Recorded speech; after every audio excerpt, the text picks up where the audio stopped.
여러분 축구 좋아하시죠? 예, 축구 좋아. 세상에는요 프로 축구팀이 참 많습니다. 그래서 호주만 해도 1부 리그에 12개 팀이 있습니다. 11개는 호주 국적의 팀이고 하나는 뉴질랜드 국적의 팀이에요. 자, 이 프로팀 하나를 인수하고 그걸 운영하려면 돈이 참 많이 듭니다. 그러다 보니까 억만장자들이 자기 부와 명예를 과시하기 위한 수단으로 프로 축구팀을 소유하는 경우가 있습니다. 몇 달 전에요. 영국의 한 스포츠 전문 매체에서 2025년에 세계에서 가장 부자인 축구 구단주 12명을 발표했습니다. 그래서 12등에서부터 위로 축축축 올라서 1등까지. 여러분 1등이 누굴까요?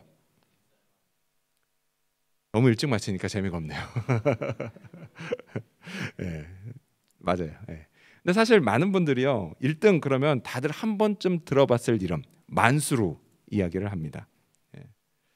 자, 그가 영국 축구팀 맨시티를 인수해서요 엄청난 돈을 쏟아 부어서 그 전까지 별로 알아주지 않던 팀을 세계적인 팀으로 바꿔놨습니다. 그래서 2022-23 시즌에 맨시티는요 영국은 물론이고 유럽의 모든 대회 트로피를 싹쓸이했습니다. 그래서 만수르가 유명해졌죠. 자, 그의 재산이요 한국 돈으로 하면은 45조 4,198억 원입니다. 엄청 부자죠. 자, 하지만 여러분 이 만수르가요 이번에 2등으로 밀려났습니다. 압도적인 1위가 나타났기 때문이에요. 그 사람이 바로 무함마드 빈 살만입니다. 사우디아라비아의 왕세자예요. 자, 그가 영국의 뉴카슬을 인수했죠. 그래서 그 역시 엄청난 돈을 쏟아부어서 그 전까지 겨우 강등권을 면했던 뉴카슬이 이제는 유럽 대항전 우승 후보팀으로 거듭났습니다. 자, 이 사람의 재산은요 여기 그림에 나온 건 1200조 원이고요. 또 누구는 889조 7826억 원이라고 합니다. 놀라질 않으시는군요. 뭐 이 정도는 다 주머니에 있잖아요. 그렇죠? 아멘. 자, 이 빈살만은요 그냥 부자가 아니라 초부자입니다. 세상에서 있는 부자들 중에서도 가장 큰 부자입니다. 자, 우리가 지난 주일에는 빌라델비아 교회를 살펴봤습니다. 그리고 이어서 오늘은 라오디게아 교회를 살펴보고자 합니다. 자, 요한계시록에는요 이 두 교회를 포함한 7개 교회, 그 교회에 하신 예수님의 말씀이 나오는데요. 이들 교회가 있는 도시들은 모두 대체로 다 부자 도시였습니다. 소아시아에서 좀 사는 도시들이었습니다. 근데 그 중에서도 가장 부자가 바로 오늘 우리가 살펴볼 교회가 있는 라오디게아였습니다. 이곳이 얼마나 잘 살았는지요 그걸 보여주는 일화가 있습니다. 자, AD 60년경에 여기에 큰 지진이 나서 도시 대부분이 파괴됐습니다. 그래서 오늘날에도 그렇지만요 그 당시에도 이건 진짜 엄청난 재난이었습니다. 완전히 절망적으로 보이는 상황이었어요. 그래서 이 소식을 들은 로마 황제가 직접 나서서 복구를 도와주겠다라고 했습니다. 그러니까 오늘날로 치면 이런 거죠.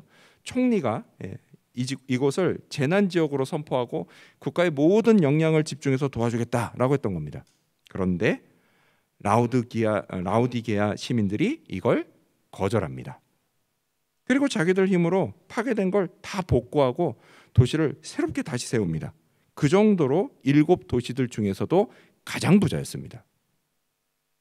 요한은요 계시를 통해 이런 곳에 세워진 교회 라오디게아 교회에 편지하라는 주님의 명령을 받습니다. 자, 그럼 이곳 교회는 어떻게 시작됐을까요? 신약성경 골로새서 4장 15절을 보면요 라오디게아에 있는 형제들과 눈바와 그 여자의 집에 있는 교회에 문안하라고 하는 말씀이 있습니다. 자, 이걸 보면요 라오디게아 교회는 눈바라는 이름의 한 여자의 집에서 가정교회로 시작됐다라는 걸 알 수가 있습니다. 그리고 이후로 시간이 지나면서 교인들이 점점 더 많아졌고 교회도 점점 더 커졌습니다. 그래서 좋은 교회가 됐을까요? 그러면 참 좋았을 텐데 그러질 않았습니다. 요한계시록이 기록될 당시 이 교회는 주님께 칭찬은 듣지 못하고 온통 책망만 받는 교회가 되고 말았습니다. 자, 그렇다면 라오디게아 교회가 받은 책망은 과연 무엇일까요? 또한 주님은 이 교회의 회복을 위해 과연 무슨 말씀을 하셨을까요? 이를 살펴보면서 오늘 우리가 얻어야 할 교훈을 알아보고자 합니다. 먼저 첫 번째로, 주님은 신앙의 열정을 잃어버렸다고 책망하십니다. 먼저 첫 번째로 주님은 신앙의 열정을 잃어버렸다고 책망하십니다. 자, 주님은요, 교인들의 미지근한 신앙을 책망하십니다. 우리 성경 읽어볼까요? 계시록 3장 16절 말씀을 읽겠습니다. 시작. 내가 이같이 미지근하여 뜨겁지도 아니하고 차지도 아니하니 내 입에서 너를 토하여 버리리라. 아멘. 자, 주님이요, 여기 보면 미지근하다, 뭐 또 뜨겁다, 또 뭐 차갑다라는 말씀을 하시는데 거기에는 그만한 이유가 있었습니다. 자, 당시 이곳 라오디게아에서 북쪽으로 약 11km쯤 떨어진 곳에 히에라볼리라고 하는 도시가 있었습니다. 근데 거기는요, 뜨거운 온천수로 유명했습니다. 진짜 요즘같이 이 추운 겨울에는요, 뜨거운 온천수에 몸 한번 담가보면 참 좋겠다, 이런 생각이 자주 듭니다. 아무튼 뜨거운 온천이 있었어요. 자, 그리고 또 이곳을 중심으로 동쪽으로는 약 16km쯤 떨어진 곳에 골로새라는 도시가 있었습니다. 그러니까 성경 골로새서의 수신지인 바로 그 골로새가 있었어요. 자, 그런데 이 골로새는요, 앞선 히에라볼리와는 반대로 차가운 우물물로 유명했습니다. 여러분, 제가 어릴 적만 해도요, 제가 시골 살았었는데 어릴 적엔 그 동네 집들 중에 마당에 우물을 가지고 있는 집들이 종종 있었습니다.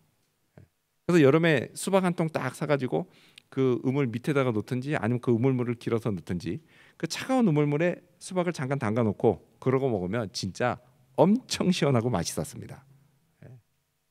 자, 아무튼 자, 당시 라오디게아 교인들은요, 이 뜨거운 온천수와 차가운 우물물을 모두 다 익히 잘 알고 있었습니다. 그래서 주님이 여기에 빗대서 그들을 책망하시는 말씀, 그 말씀을 딱 듣고 이게 지금 주님이 우리에게 뭘 책망하시는구나, 이걸 곧 깨달았다라는 것입니다. 자, 이 주님의 말씀에서요, 뜨겁다라고 하는 건 신앙이 열정적이다라는 걸 뜻합니다. 반대로 차갑다라고 하는 건 신앙이 차갑게 식어버렸다라는 걸 뜻해요. 자, 이와 관련해서 누가복음을 보면요, 예수님이 이런 말씀을 하십니다. 스크린 보시면서 같이 읽어볼까요? 누가복음 16장 13절입니다. 시작. 집 하인이 두 주인을 섬길 수 없나니 혹 이를 미워하고 저를 사랑하거나 혹 이를 중히 여기고 저를 경히 여길 것임이니라. 너희는 하나님과 재물을 겸하여 섬길 수 없느니라. 아멘. 자, 지금 이 말씀을요, 요한계시록에 나온 뜨겁다와 차갑다에 적용하면 뜨겁다는 뭐예요? 이거는 하나님을 사랑하는 걸 의미합니다. 하나님을 섬기는 신앙이에요. 자, 그리고 반대로 차가운 건 세상의 것, 그러니까 곧 재물과 돈을 사랑하는 걸 의미합니다. 근데 사랑하기만 하는 건 아니죠. 어떻게 해요? 재물과 돈을 신으로 믿고 섬기는 겁니다. 여러분, 그것도요, 굳이 신앙이라고 하면 신앙이라고 할 수 있어요. 돈을 믿고 의지하기 때문에. 예수님이요, 제자들에게 말씀하십니다. 너희가 이 둘, 하나님과 세상의 것, 그러니까 재물과 돈, 하나님과 재물과 돈을 겸하여 동시에 섬길 수 없다라고 말씀하십니다. 바로 이게 라오디게아 교회 교인들이 받은 첫 번째 책망입니다. 그들은요, 하나님을 섬긴다고 하면서도 동시에 재물과 돈을 섬겼습니다. 세상 즐거움과 쾌락을 다 누리면서 동시에 천국에도 들어가려고 했습니다. 딱히 하나님을 싫어하진 않았어요. 근데 그렇다고 해서 하나님을 사랑하지도 않았습니다. 이것도 아니고 저것도 아니고 그냥 어정쩡한 신앙이었어요. 주님이요, 이 미지근한 신앙을 책망하셨습니다. 그렇다면 여러분, 그들의 신앙이 이렇게 미지근해진 이유가 뭘까요? 신앙생활을 하기 힘들어서 그랬을까요? 그렇지 않습니다. 오히려 정반대였어요. 오히려 신앙생활하기 너무 좋은 환경에서 살았기 때문입니다. 자, 그들이 사는 이 라오디게아라는 곳은요, 여러 가지 면에서 개방적인 도시였습니다. 그래서 어지간하지 않으면 뭘 못하게 막지 않았던, 그냥 다 허용해줬던 그런 곳이었습니다. 그래서 이게 종교에 관해서도 그랬어요. 여기서는요, 예수님을 믿는다고 해서 누가 핍박하지 않았습니다. 로마 정부도 핍박하지 않았고 이방인들도 핍박하지 않았습니다. 심지어 우리가 성경 사도행전에서 자주 보는 것처럼 유대인들조차도 교회를 거의 박해하지 않았어요. 자, 그러다 보니까 지난 주일에 살펴봤던 빌라델비아 교회 교인들하고는 다르게 라오디게아 이 교회 교인들은 예수님을 믿어도 먹고 사는데 별 지장이 없었습니다. 그 결과 어떻게 됐냐? 도시가 부자인 것처럼 교인들도 부자가 많았습니다. 신앙생활하는데 불편함이 없었고 먹고 사는데 전혀 불편함이 없었습니다. 이것도 좋고 저것도 좋았어요. 환경이 너무 좋았습니다. 근데 여러분, 환경이 이런 건요, 오늘 우리도 비슷합니다. 여러분, 지금 우리는요, 기독교 역사상 유례 없는 신앙생활하기 참 좋은 세상을 살고 있습니다. 스마트폰만 있으면요, 뭐 무겁게 성경책 들고 다니지 않아도 돼요. 또 유튜브만 딱 틀면요, 교회 건물까지 오지 않아도 스마트폰을 통해서 얼마든지 예배를 드릴 수가 있습니다. 너무 편리하고 참 좋아요. 근데 거기에 더해서요, 물질적으로도 풍요로운 삶을 살고 있어요. 여러분, 제가요, 진정으로 하나님께 참 감사한 게 있는데 그게 뭐냐? 우리 교인들이 해를 거듭할수록 점점 더 풍요로운 삶을 산다라는 겁니다. 제가 하나님께 참 감사드립니다. 한번 자기 자신을 한번 보세요. 나 자신을 보세요. 여러분, 몇 년 전보다 지금이 훨씬 더 풍요롭게 살지 않습니까? 저를 보지 마시고요. 자기 자신을 한번 보세요. 몇 년 전보다 훨씬 더 풍요롭게 살잖아요. 5월로 처음 와서 그 고생하던 때가 있었는데, 더 부자가 됐죠? 그렇죠? 여러분, 우리는요, 상대적인 빈곤이 있을 뿐이지 절대적인 빈곤은 거의 없습니다. 자, 이렇게 우리도요, 라오디게아 교회 교인들처럼 종교적으로나 물질적으로나 참 좋은 환경에서 신앙생활을 하고 있습니다. 문제는 그러다 보니 우리 역시도 그들처럼 신앙이 미지근해질 수 있다라는 것입니다. 옛날 어르신들이 하신 말씀이 있어요. 앉으면 눕고 싶고, 누우면 자고 싶고, 자면 더 자고 싶다. 그게 사람의 본성이에요. 신앙생활도 마찬가지일 수 있어요. 환경이 너무 편리하고 좋아지면요, 자기도 모르게 신앙생활이 점점 느슨해지고 그러면서 점점 신앙이 미지근해질 수 있습니다. 그래서 그걸 그냥 방치해 두고 있으면 결국 차갑게 식어버리고 주님께 똑같은 책망을 받게 됩니다. 여러분, 우리가요, 지난 시절 힘들고 가난했을 때 그때는요, 하나님을 열심히 찾았습니다. 하나님을 향한 간절함이 있었어요. 심령이 가난했습니다. 은혜와 축복에 목말랐습니다. 그래서 예배를 열심히 드렸고 기도도 열심히 했습니다. 성경도 열심히 읽고 묵상했습니다. 또요, 주님의 일을요, 마치 자기 일처럼 열심히 했어요. 성실하게 했습니다. 그런 우리에게 하나님이 은혜를 베푸셨고 축복을 더하셨습니다. 그 결과 우리는 충분히 먹고 살만해졌고 부족한 게 없어졌습니다. 잘 살게 됐습니다. 물질적으로나 시간적으로나 전보다 여유가 더 많이 생겼습니다. 하지만 그에 따른 부작용이 있죠. 신앙이 점점 미지근해져 가고 간절함도 약해져 갑니다. 하나님을 믿는 것 같으면서도 안 믿는 것 같습니다. 하나님도 믿지만 돈도 믿고 하나님의 뜻도 중요하지만 내 뜻도 중요해져 갑니다. 그러다 보니 신앙생활의 열정은 사라지고 의무감만 남아버린 것 같아요. 마치 라오디게아 교회 교인들처럼 말이죠. 그런 그들을 주님이 책망하십니다. 근데 여러분, 참 감사한 게 있어요. 그게 뭐냐? 주님이 책망만 하고 끝내지 않으셨다라는 겁니다. 그들의 신앙이 다시 뜨겁게 회복될 수 있도록 이런 말씀도 하셨다라는 겁니다. 그 말씀이 뭘까요? 19절, 여러분 성경 보시면서 읽겠습니다. 요한계시록 3장 19절입니다. 시작. 무릇 내가 사랑하는 자를 책망하여 징계하노니 그러므로 내가 열심을 내라 회개하라. 아멘. 주님이 징계하노니 너희는 다 망해라, 이렇게 말씀하지 않고 어떻게 하셨죠? 그러므로 열심을 내라고 말씀하십니다. 여러분, 여기서 열심을 내라 이거하고요, 앞선 16절에서 뜨겁든지라고 하는 단어 있죠? 이게 헬라어 원어로 보면 둘 다 같은 어원의 단어입니다. 어원이 같아요. 그 헬라어로 제오라는 단어인데요, 뜨겁다, 여기서 온 단어들이에요. 열심을 내라. 즉 열심을 내라는 게 뭐예요? 신앙이 뜨거워져라 라는 말씀인 거예요. 자, 앞선 16절에서 주님은요, 너희가 그러지 않으면 내가 너희를 입에서 토해버리겠다라고 말씀하십니다.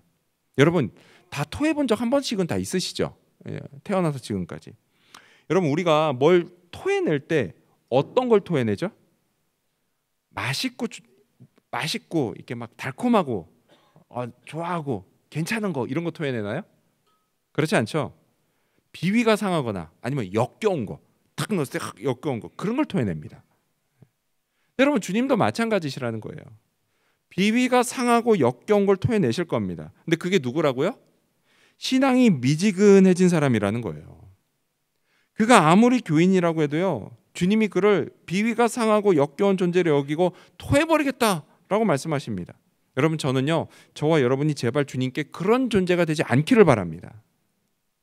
이를 위해서 여러분, 저와 여러분이요 모두 신앙에 열심을 내기 바랍니다. 신앙이 미지근해졌거나 또는 식었다라고 하면 얼른 다시 뜨거워지기를 바랍니다. 이를 위해서요, 성령을 구하며 기도하십시오. 예배에 더욱 힘쓰십시오. 세상의 것에 너무 집중하지 말고 시선을 늘 하나님께 두려고 노력하십시오. 하나님만 내 인생의 주인으로 섬기십시오. 신앙의 허리띠를 딱 동여매고 말씀에 순종하는 삶을 살아가기 바랍니다. 이런 우리를 주님이 다시 뜨겁게 해주실 것입니다. 믿으시기 바랍니다. 이러한 믿음으로 주님을 열정적으로 섬기고 살아가는 저와 여러분이 되시기를 축원합니다. 두 번째로 주님이 무엇을 책망하셨을까요? 두 번째로 주님은 자기 인식을 하지 못했다고 책망하십니다. 두 번째로 주님은 자기 인식을 하지 못했다고 책망하십니다.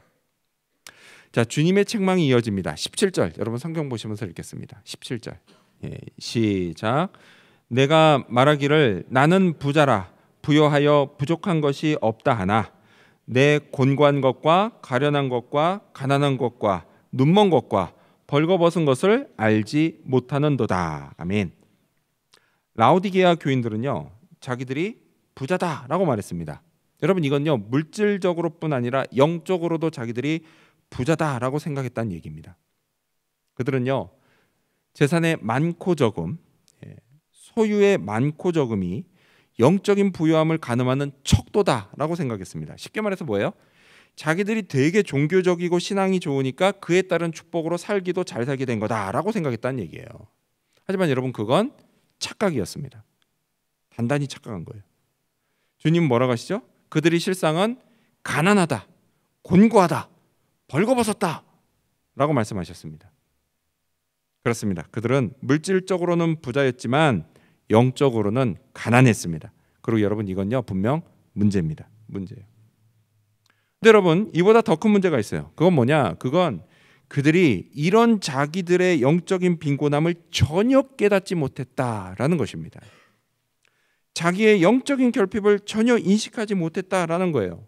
영적으로 너무 무감각해져 있었다라는 겁니다. 그러면서도 정작 그들은 자기들이 되게 영적이고 믿음이 좋고 신앙이 좋은 사람이라고 착각했다라는 것입니다. 여러분 사람이요 자기에게 분명 어떤 문제가 있는데 그걸 전혀 깨닫지 못할 때가 있어요. 그러면 어떻게 되죠? 그 문제를 고치고 또는 그걸 치료받을 기회를 놓쳐버립니다.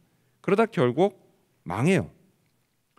처음부터 일찍 깨닫고 인식하면 충분히 고치고 좋아질 수 있는 건데요. 그러지 못하고 있다가 나중에는 회복이 불가능한 상태에 이를 수 있습니다. 그래서 인간은요. 자기 상태가 어떤지 일찍 파악하는 게 참 중요합니다. 그래서 옛날 어르신들이 그런 말씀하셨잖아요. 네 주제를 좀 알라고. 주제 파악 좀 하라고. 그런 다음에 뭐예요? 그런 내 상태를 인정하는 게 참 중요해요. 인정하는 거. 그렇게 인정을 하면요. 그때부터 치료가 시작됩니다. 그리고 회복의 기회를 얻을 수가 있는 거예요. 인정하면. 한국의 TV 예능 프로그램 중에요. 이혼 숙녀 캠프라는 게 있습니다. 혹시 여러분 보신 적 있으세요? JTBC인가요? 아무튼 서장훈 씨 나오는 거예요. 그분이 사회를 보는데 장안의 화제죠. 자, 여기 나오는 출연자들은요. 이혼을 심각하게 고민하는 부부들입니다. 자, 그래서 그들이 딱 나오면 사회자와 또 옆에서 도와주시는 분들이 있어요. 조력자들이 이들 부부가 화해할 수 있게 그냥 여러 가지 방법으로 도와줍니다. 자, 그렇게 해서 많은 부부들이요. 다시 한번 잘 살아보자고 다짐들을 합니다. 자, 이렇게 심하게 망가진 부부 관계가 치료를 받고 또 회복을 시작할 수 있기 위해서 반드시 필요한 것. 그게 뭐냐? 남편과 아내가요 모두 각자 자기에게 문제가 있다는 걸 인식하고 인정하는 것입니다. 여러분, 이처럼 회복은요 자기 상태의 인식과 인정으로부터 시작이 돼요. 자, 그리고 이건 영적인 문제에서도 마찬가지죠. 주님은 라오디게아 교회 교인들의 상태를 이렇게 진단하십니다. 17절을 다시 읽어볼까요? 스크린 보시면서요. 시작. 내가 말하기를 나는 부자라 부요하여 부족한 것이 없다 하나 내 곤고한 것과 가련한 것과 가난한 것과 눈먼 것과 벌거벗은 것을 알지 못하는도다. 아멘. 주님은 그들이요 상태를 어떻게 진단하세요? 곤고하고, 이거 궁핍하다라는 뜻이고, 가련하다, 불쌍하고, 가난하고, 보지 못하고, 벌거벗었다라고 진단하셨습니다. 이렇게 그들은 영적으로 매우 비참한 상태였어요. 하지만 그들은 이런 자기들의 상태를 깨닫지 못했습니다. 오히려 나는 부족한 게 없다, 나는 괜찮다, 괜찮은 정도가 아니라 나는 부자다라고 했습니다. 자, 그런 그들을 보시는 주님이 얼마나 안타까우셨을까요? 여러분, 목회자로서요 저도 교인들을 보면서 가끔 그런 심정일 때가 있습니다. 제가 딱 보니까 걱정이 돼요, 그분이. 그래서 걱정이 돼서 괜찮냐라고 물어보면 다 괜찮다고 합니다. 다 괜찮다고요. 자기는 아무 문제 없다고 합니다. 더러는요 자신만만해 하시는 분도 있어요. 하지만 막상 시련이 닥치면요 그런 분들이 좀채 견디지를 못하고 그냥 금방 무너져 버립니다. 여러분, 사람들이요 자기 몸을 위해서는 뭐 운동도 하고 좋은 것도 먹고 여가도 즐기고 교육도 받는 것처럼 막 여러 가지 여러모로 그냥 신경을 참 많이 씁니다. 자기 몸을 위해서는. 자, 그럼 자기 영을 위해서도 그만큼 신경을 쓸까요? 근데 그런 사람이 별로 없는 것 같아요. 영이 점점 약해져 가는데 그 심각성을 깨닫지를 못합니다. 그러다 결국 영이 죽어요. 기억하십시오, 여러분. 성경은요 영이 죽으면 그 사람은 죽은 거라고 선언합니다. 저와 여러분의 영이요 이런 상태가 되지 않기를 바랍니다. 주님도 그걸 바라지 않으십니다. 저와 여러분이요 영적으로 건강하고 또 강해지기를 원하십니다. 주님은요 라오디게아 교회 교인들도 그러기를 원하셨습니다. 그래서 주님은 어떻게 하셨을까요? 주님은요 그들의 상태를 진단만 하지 않으시고요 거기에 더해서 그들이 살아날 수 있는 처방도 내리셨습니다. 18절 여러분 성경 보시면서 읽겠습니다. 시작. 내가 너를 권하노니 내게서 불로 연단한 금을 사서 부요하게 하고 흰옷을 사서 입어 벌거벗은 수치를 보이지 않게 하고 안약을 사서 눈에 발라 보게 하라. 아멘. 주님이요 세 가지 처방을 말씀하십니다. 먼저 첫 번째는 불로 연단한 금을 주님께 사서 그걸로 부요해지라고 말씀하세요. 여러분, 금은요 다들 아시는 것처럼 불로 연단하면 거기에는 불순물이 제거됩니다. 순수한 금이 돼요. 자, 따라서 지금 하신 이 말씀은 현재 순수하지 못한 그들의 믿음을 다시 순수하게 하라는 겁니다. 어떻게요? 마치 금을 불에 연단하듯 연단, 고난, 고생을 통해서 하라는 겁니다. 그 유명한 작가였던 C.S. 루이스가 이런 말을 했습니다. 고난은 우리를 향한 하나님의 확성기다. 풍요롭고 편안한 삶으로 인해서 하나님을 떠나 믿음이 변질된 우리를 다시 돌이키게 하시려고 하나님이 우리에게 큰 소리로 경고하시는데 그게 바로 고난이라는 겁니다. 연단이라는 거예요. 여러분, 연단받고 고난받고 싶으십니까? 솔직히 그런 사람은 아무도 없을 거예요. 그렇다면 만약 여러분 마음에요 영성을 회복하라는 성령의 음성이 들리면 그땐 1초도 머뭇거리지 마시고 얼른 회복을 위해 노력하십시오. 그러지 않으면요 곧 주님이 주시는 고난이 시작될 겁니다. 자, 그리고 또한 주님이 어떤 처방을 내리시죠? 주님은 흰옷을 사서 입으라고 말씀하십니다. 여러분, 이 흰옷은요 예수 그리스도를 나의 구원자로 믿는 자에게 주님이 입혀주시는 칭의의 옷이에요. 당시 그곳 교인들은 어떤 옷을 입었냐면요 흑양모로 짠 명품 옷을 입고 다녔습니다. 그래서 겉모습은 화려했어요. 화려했어요. 하지만 그들 마음속은 어땠어요? 너무 초라했어요.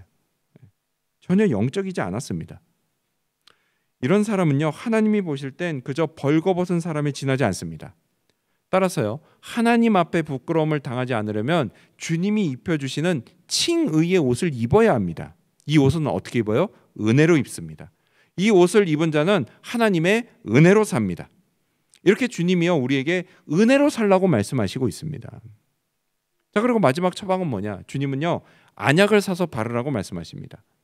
자, 이때 당시에요, 그 지역에 가장 좋은 안약 이름이 뭐냐면 부르기아 안약이었습니다. 예, 부르기아 안약. 예. 자, 근데 이 부르기아 안약이 어디서 만들어진지 아세요? 출제자의 의도를 파악하면 답이 나옵니다. 어디서 만들어졌게요? 예, 이곳이에요. 라오디게아에서 만들어졌습니다. 그래서 이 동네는 이 부르기아 안약이 그냥 엄청 쉽게 구할 수 있었습니다.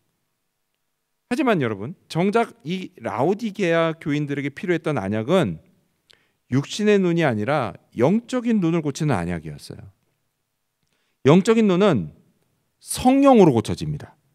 영안은 성령으로 떠집니다.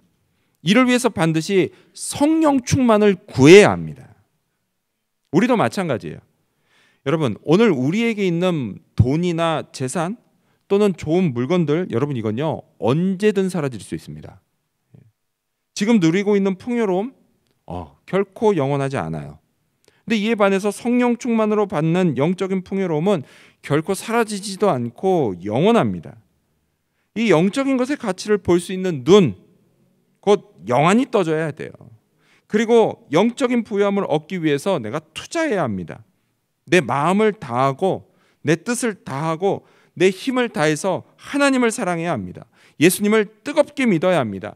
열심히 성령을 구해야 합니다. 이런 투자가 꼭 필요한 투자입니다. 진정 가치 있는 투자예요.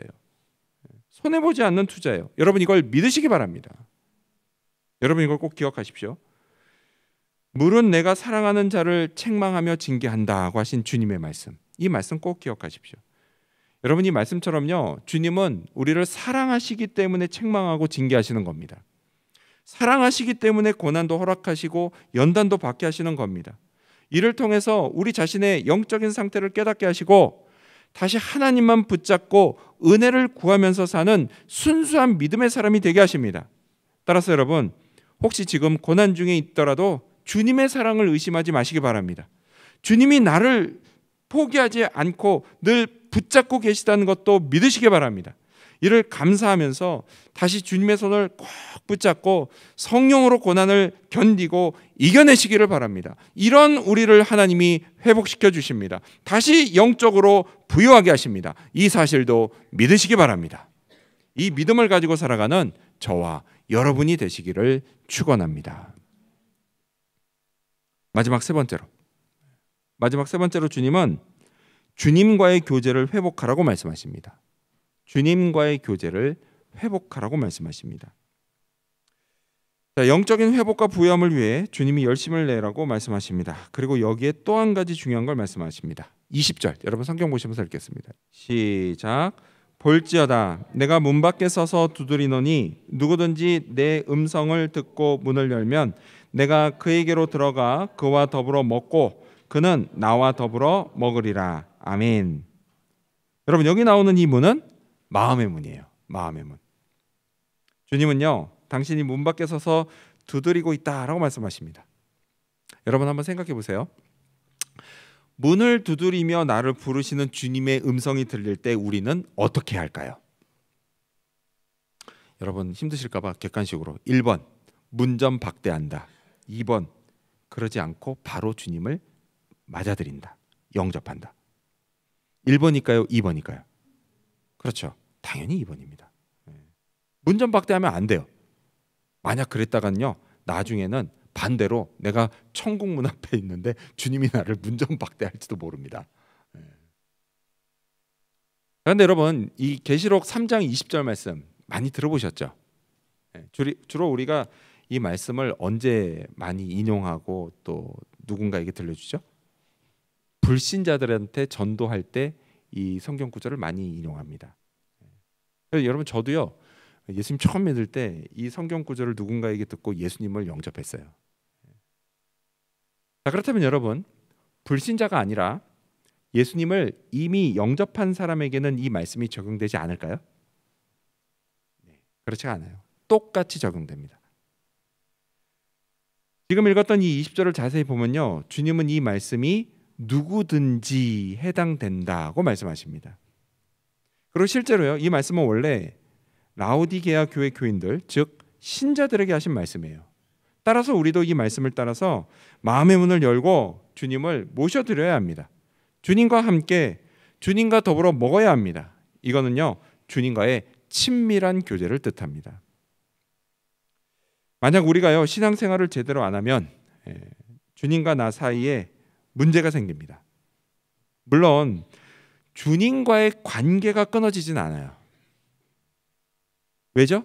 주님과의 관계가 끊어지지 않는 이유가 뭐죠? 그 관계는 내 노력이 아니라 주님의 피로 맺어진 관계이기 때문에 그렇습니다. 하지만요, 주님과의 교제는 얼마든지 끊어질 수가 있어요. 왜요? 교제는 내 노력도 필요하기 때문이에요. 주님과 나 사이의 관계는 부부 사이의 관계와 비슷합니다. 주님과의 교제가 끊어진 사람은 마치 한 집에 같이 살긴 하지만 전혀 사랑이 없는 위기의 부부와도 같아요. 여러분, 우리 결혼하신 분들, 우리가 결혼을 왜 했습니까? 결혼의 목적이 뭡니까? 단지 한 집에 살기 위해서입니까? 그렇지 않죠.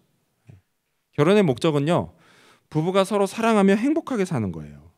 이 사랑과 행복은 친밀한 교제에서 비롯됩니다.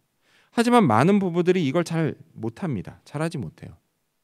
남편이나 아내가 서로가 아니라 다른 것에 빠져서 좀채 교제하지 못합니다. 그게 일일 수도 있고요, 취미생활일 수도 있어요. 또는 게임일 수도 있어요. 낚시일 수도 있어요. 그리고 요즘에 가장 큰 적이 누구죠? 스마트폰입니다. 얼마나 많은 남편과 아내들이요, 자기 배우자와의 이 친밀한 교제를 갈망하는지 몰라요. 그런데 스마트폰하고만 친하게 지냅니다.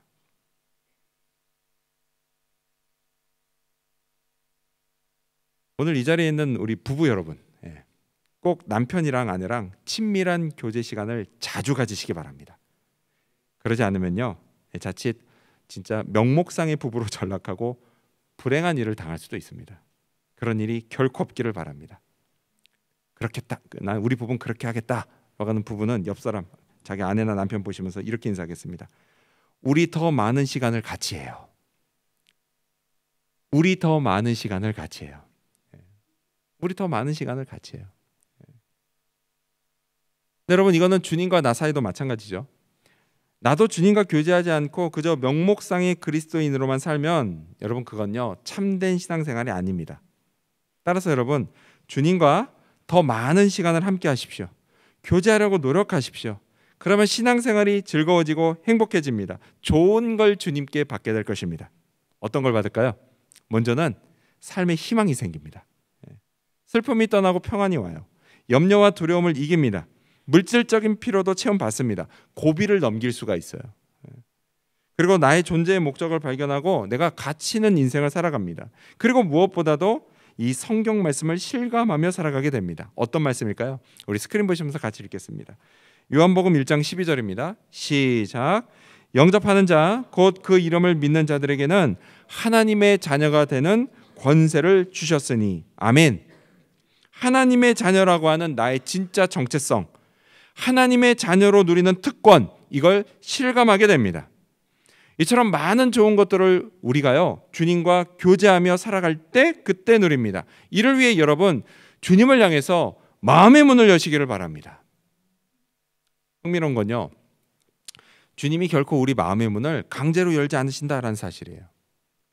아까 읽었던 20절 말씀, 볼지어다 내가 문 밖에 서서 두드리노니 누구든지 내 음성을 듣고 문을 열면, 이라고 말씀하세요.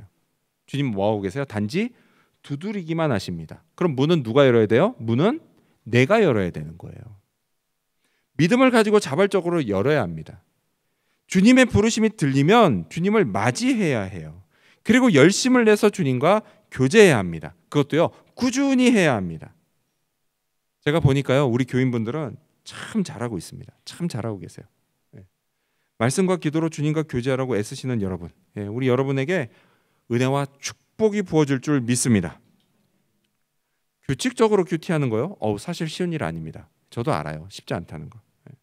그래도요, 매일 말씀을 묵상하며 내게 주시는 은혜와 축복을 발견하고 누리는 여러분은요 참 복된 사람들입니다. 믿으시기 바랍니다. 그리고 또 기도하는 것도 마냥 쉬운 일은 아니죠. 그래도 잊지 않고 기도하는 여러분에게 주님이 여러분의 기도를 응답해 주실 줄로 믿습니다. 이민자와 유학생으로 참 힘든 삶을 살지만 그래도 다 헤쳐나갈 수 있는 그런 힘과 용기를 주실 줄로 믿습니다. 따라서요, 우리 어린 학생들은 일찍부터 말씀과 기도로 주님과 교제하는 습관을 들이기 바랍니다. 그러면 학생들은 여러분의 미래를 너무 염려할 필요가 없습니다. 주님이 여러분의 인생을 책임져 주십니다. 지금까지 주님과 잘 교제하지 못했다라고 한다면 어떻게 해요? 지금부터 하면 됩니다. 주님이요, 교제하려고 하는 여러분을 두 팔을 벌려서 맞아주실 겁니다. 우리 어린 학생들 믿으시기 바랍니다. 자, 그리고 또 우리 젊은 청년들도요, 젊었을 때 일찍 말씀과 기도의 습관을 들이기 바랍니다. 여러분, 우리 젊은이들, 여러분은요 앞으로 살면서 수없이 많은 위기를 만나게 될 겁니다. 근데 그때마다요, 말씀과 기도로 주님 만나고 또 붙잡으십시오. 그러면 됩니다. 그러면 여러분의 미래가 결코 비관적이지 않습니다. 오히려 여러분의 미래는 찬란합니다. 주님이 여러분의 미래를 밝게 빛나게 해주실 것입니다. 이것도 믿으시기 바랍니다. 또 우리 장년 성도님들, 우리 장년들도요, 어릴 때나 젊었을 때 못했다라고 한다면 지금부터라도 말씀과 기도의 습관을 들이십시오. 나는 너무 늦었다 이렇게 생각하지 마시고 그때부터라도 하면 됩니다. 그러면 앞으로 남은 인생이 형통해질 것입니다. 주님이 여러분의 인생을 챙겨주실 겁니다. 또 여러분의 가정도 챙겨주시고 돌봐주실 것입니다. 여러분의 힘이 아니라 주님의 힘으로 살아가는 축복을 누리게 될 것입니다. 여러분, 이 사실도 믿으시기 바랍니다. 이러한 믿음으로 주님과 교제하기를 힘쓰며 날마다 은혜와 축복을 발견하고 누리는 저와 우리 학생들 그리고 청년과 장년 성도들이 되시기를 우리 주님의 이름으로 축원합니다. 기도하겠습니다.